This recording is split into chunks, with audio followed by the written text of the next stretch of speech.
Hello, hello. Hi, how's it going? Excellent. I can hear you. I can see you. Perfect. Just don't jinx, don't mention it. Just keep going. Don't move, don't do fast movements. All right, so first half over 2-0. I guess you're happy about the score, Maddie. Yes, yes. I'm very happy. We got the clean Sometimes, even sheets. though we're wrong in the prediction, we're happier actually. Yeah, of course. Exactly. That's how I feel sometimes. Sometimes you feel that we're going to concede today, but then it doesn't happen, and it's good news. It's not Mm. bad. But you The saw that sweet. shot that hit the bar. I was very close to being right. You have to give me that. I was very close. That's why I'm mentioning it. It's really a question of inches. So yeah, it's nice to. Oh yeah, there you go. Here, Ashraful joining us back. Ah, Ashraful back from from the the airport. darkness. From the darkness. My first half prediction is matched Yeah, 2-0. yeah, yeah. We saw that 2-0. I also said 2-0, and Jan also said 2-0. So we had good predictions here. I said 2-1. I have to be honest. Ashraful, I have to admit, you look like you're from some kind of scary movie, like those handheld video Sorry, guys, I cameras. can hear you properly. I'm in the car right now. I'm in the car right now. I can. Oh, you're in the car. Yeah, I'm in the car. All right. Oh, I was a bit worried. I thought like something weird was. Okay, I am.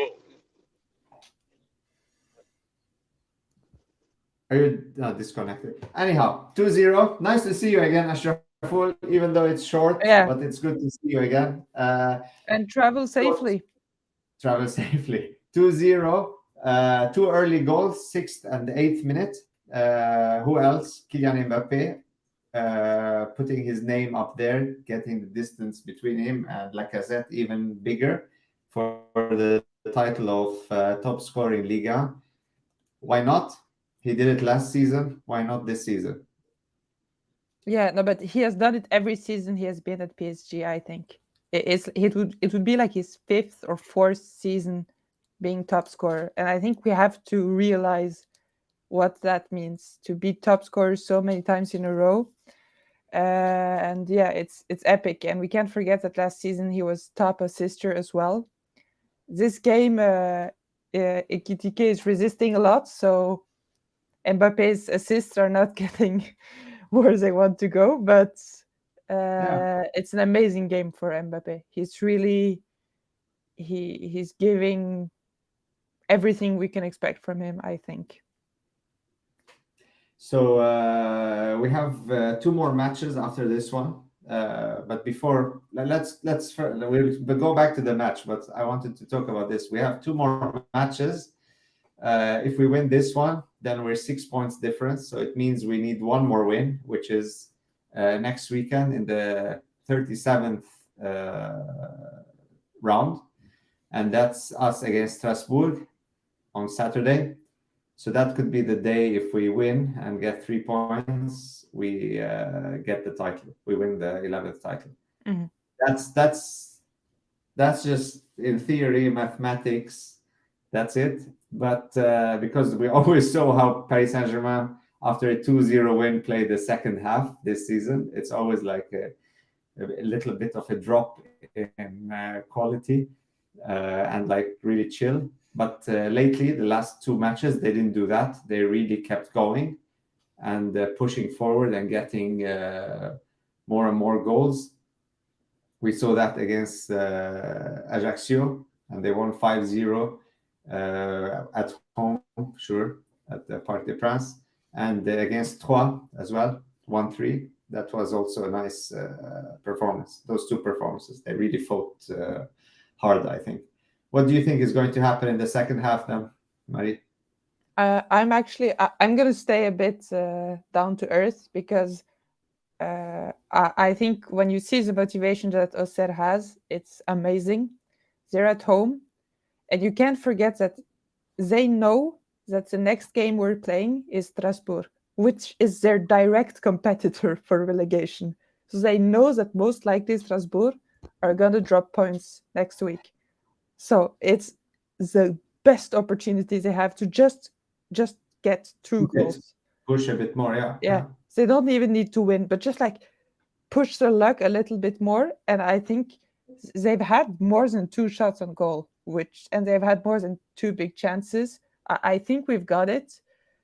I think we're going to score again because we're also very hungry, but I don't believe we can keep the clean sheet. I think we're going to slip up. So I'm going to say 4-1 personally. Strasbourg played today against Troyes, and so they were both fighting for that relegation, as you were mentioning as well.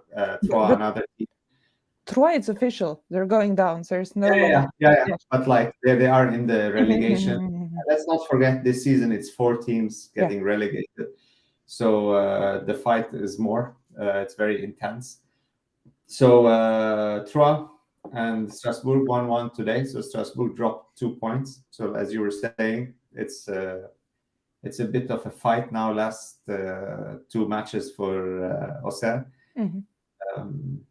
But yeah, and you have Nantes just breathing right behind them in the relegation zone, who also played against the Montpellier and lost 0-3. Yeah, so, but you can Auxerre imagine are quite lucky actually this weekend. So you can imagine for morale, like basically all your direct rivals drop points, and then you equalize against PSG. What it would do for them, and then one of your direct rivals goes against PSG, which is, for them, they have a golden opportunity. They have a chance. They have if that's what I think. Like exactly what you're saying is what the coach should be telling them as Auxerre coach. But let's not forget we're Paris Saint-Germain fans. We don't want that. I'm in 2 Zoom calls at the same time. What we care about is the top half of the table, or not even top half, the top first position. And I don't want to jinx anything, but we almost have it. We almost have this season. With this, we won this season. And I want to say it's also another record, which is it's the first ever team in French football to be first from the first match of the season until the last.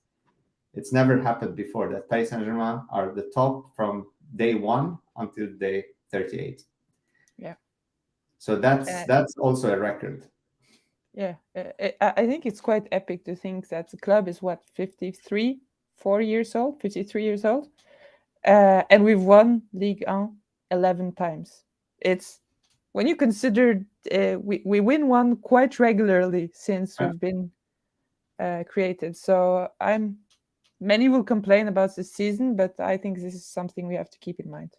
Yeah, I think that's something I was thinking that we should bring up in our next podcast, actually, talking about season expectations and disappointments or not disappointments. Because the way our fans, PSG fans in general, many PSG fans are looking very much at only one thing, and that's the Champions League. But also for a big team, winning the Ligue 1 is a very important thing. Winning the national trophy is very important. You look at, for example, how it is in other leagues like Italy, like England, how much the league is celebrated every time they win it. It's one of the most important things for a team to accomplish, because that's just a step towards becoming a big legend, like a big team in Europe. So yeah, we should celebrate that. I think I really appreciate the Liga. I appreciate winning it, especially when you look at all the teams, the young talent they have. It's just, it's nice. I enjoy Liga. And also just about another game, but which is also PSG, the women are playing right now at the Parc des Princes, I think, against Lyon. And this is really the make it or break it game for their entire season. So it's 0-0, but do keep up, because this can really make the difference between bringing home a trophy and not bringing home a trophy. Yeah. Jan saying PSG Fanfest comes with buy tips for other teams. Yeah, there's a paid version for paid membership. This is what you should tell them. Tell them Yeah, about Strasbourg. exactly. So especially how Marie sees the matches, she sees it in 4D. She sees it different. So yeah, it's really interesting, really interesting. And let's not forget, actually, we just also prolonged the contract of Marquinhos another 5 years. Congratulations to Marquinhos, I would say, and his family for such a good paycheck and doing the amazing deal. Is it a good move? Is it a bad move? I think we should talk about that as well in Fanfest. Sorry, in our podcast. Today he had an all right match. He's our captain. All the best for him. I hope he improves a bit more and pushes a bit. Maybe if we get another defender, because until now it looks like Sergio Ramos will be leaving, so they didn't prolong his contract yet. If we get another defender that could kind of push him, create a bit more competition in that position, why not? I think Danilo also is putting pressure on Kimpembe and Marquinhos in that position. He's playing amazingly well. I don't know what you think, Marie. I think it's a good thing to keep Marquinhos, because I think as PSG fans, we need to know what we want. We can't go like, oh, Messi is pure talent, but he doesn't have the motivation. And Marquinhos has the motivation, but he's not the GOAT. We need to know what we want. And I've chosen my side. Of course, you need to have some talent. We don't want Kurzawa back. But if you are willing to bleed for this club, I sign. And that's why I don't think it's a mistake that we got Verratti to continue. I don't think it's a mistake we got Marquinhos to continue. They have the motivation to do it. Yeah. Yeah, it's a lot of fans that are actually against Verratti being re-signed that long and Marquinhos so long, 5 years. I think he's 28 or 29 years old right now. 5 years, but that's also like looking too much into the future instead of right now, next season, what he could offer. But Many people saying, like, for example, Verratti, he never improved anymore. He reached his peak very early on, and then he kind of is still doing the same thing. And once he lost his backbone, which was Motta, and someone kind of giving him this freedom in midfield, and all the pressure was on him to take the reign of the midfield and build everything around him, he failed. So that's the other point of view. So I guess you know my point of view on Verratti, but that we could talk another time. I think it's too funny to see people who went and welcomed like Ramos at Le Bourget. He signed first, he was 35. And now people are saying, oh, when Marquinhos' contract will be over, he will be 33. He will still be 2 years younger than what Ramos was at the end of his contract. No, but people have opinions. Everyone has their opinion. And I hope, like, at least whoever is doing all the contracts and stuff, they have a vision. They have something they're planning to do for the new season and for the seasons to come ahead. They're looking a lot to the under 19, who we have, who we don't have, who Marquinhos, like players like Bichiabu, for example, growing up under Marquinhos and Kimpembe is an amazing example to follow and to learn from. Let's not forget how many years he has been in the team, how many years he's been playing also under Silva and learning from Thiago Silva as his, like, how we say, idol, or someone that put him in the team, and then he took the reign of captaincy after him. So it's a big pressure. You're the captain of a team when you have also the ex-captain of Brazil, Neymar, the captain of France, Mbappe, the captain of Argentina, Messi, captain of Real Madrid before, Ramos. So you have those captains in the team, and you're the captain of all those captains. That's also a lot of pressure on you. You know, it's not easy. You have something to say, Mary? I can only see the GIF, you know. I am the captain now. not easy. It's not easy. It's understandable. It's like you start like yeah. You have Captain Navas as well. Yeah, let's not forget Navas. Now we're making Marvel movies, and then he's- you have Captain Navas. So he's coming back as well next season.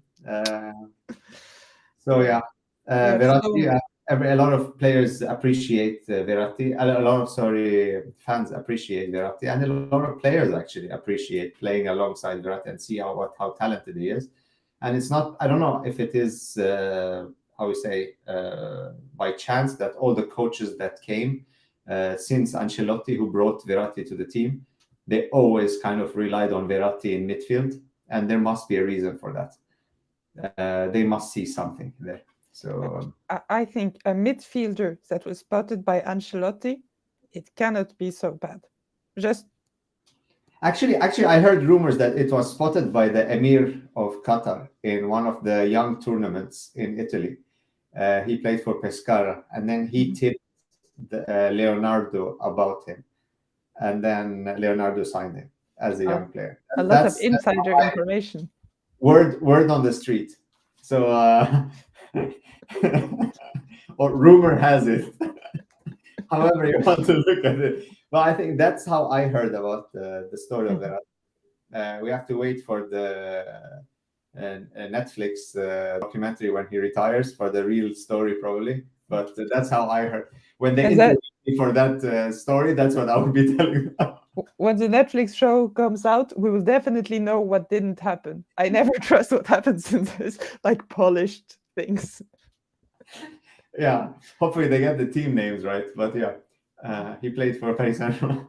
But yeah, it's an exciting match. I think it's very, very aggressive start from Paris Saint-Germain, and we got rewarded very fast, 2 goals. But also, let's not forget what an amazing pass Ruiz played. And the match is starting, but what an amazing pass he played for Mbappe. But also, let's not forget Mbappe's work on the goal. So final score, Jan saying 0-5. Marie? 4-1. 4-1, you say? I'll go for 3-0. Okay, and Ashrafur said 3-0 as well. A lot earlier. 3-0. And well, all of you others, you may not have an opinion, as we will go see the game. All right. And for fans in Norway, we're having the podcast afterwards, so it will be available tomorrow, hopefully. So, and congratulations to Fabian for winning the shirt. It was very nice of Fanfest and Paris Saint-Germain to arrange it live, that we do the drop. That's really cool. So, yeah, let's enjoy it. We're one step closer to the 11th title and break the record. No. Now we're celebrating. We're already celebrating. It is in the fridge. Okay, good. All right, guys. See you. Bye. And Marie. Take care.